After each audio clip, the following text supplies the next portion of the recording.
Hi everyone! We are from HI6027 under Dr. Ruth, and we are going to present today our case studies regarding business and corporations law. Okay. Now to start, my name is Digilmo Katrina Rose, MEI 3025. So my first part is about business law. We have actually picked up the case from problem 7, page 327. This is about Jose trying to sell a business to Jillian, and Jillian is being imposed not to trade within 25-kilometer radius of the business premises in Sunbury. Jose actually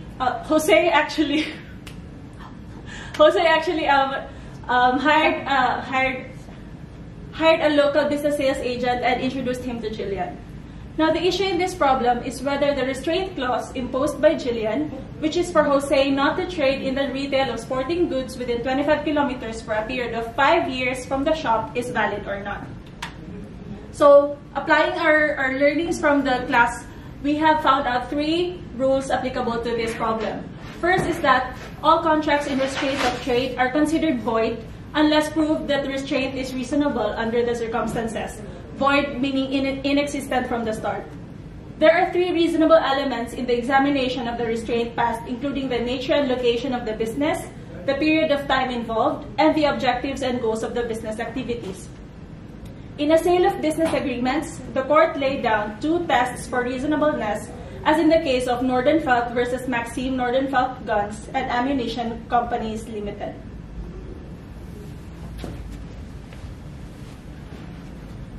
Hi, my name is James and Long, and today I will come to the solution for this, analyzing the case in order to speculate whether the contract indicates a restraint or trade clause. The court will consider 3 main factors. The first is the length of the term, is 5 years. In total, could be unreasonable period for the term to be restricted to start doing the business in whole Australia.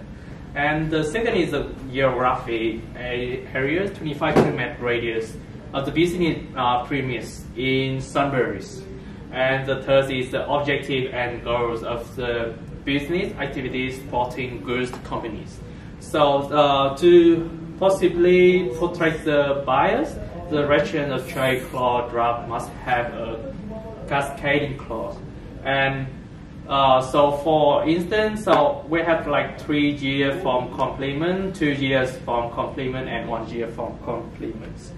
So from the above cited rules, and after applying them to the factors scenarios, the court might find the geographic scope of 25 kilometer radius imposed against yours as valid. However, the court might impose a lesser term restriction, like less than 5 years, is then unreasonable under the circumstance. So I finished my speech now, and next my friend will start. Hi, my name is Naya. I'm going to introduce part of construction law in part B. This is in chapter 8. That's the case from the problem. Then, if there's 3 issues facing this case, I'm going to talk about the part of issue 1 and part of and the issue 2. Then the first issue is to classify the company's classification. Then within this case, the company should register as proprietary company within the with the ASIC under the Corporation Act 2001. There are often small companies such as family company. In this case, the company is consisted with family members. Then there are 7 types of company business structure. There's 4 most common: solo trade, partnership, and trust and company. Within this case, is the proprietary companies. Thanks. Hi, my name is Chen Xi. I'm going to answer the question of how to do company categories. So let's see, the issue is how will the company be categorized after the first financial year and the 5th financial year. First, let us see the classification of associations.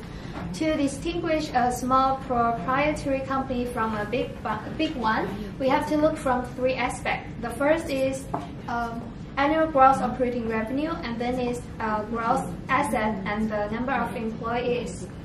So for a small proprietary company, you need to satisfy 2 of the 3 requirements listed on the right side.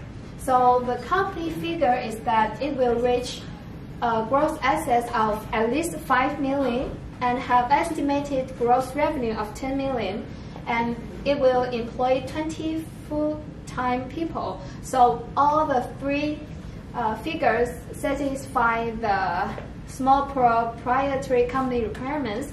Therefore, the company, after the first financial year, the company can be defined as a small proprietary company. Okay. So I'm going to do the issue 2 in the financial, the company performance in year 5. Then in this case,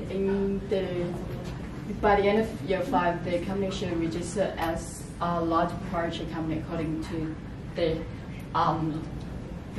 regular rules here.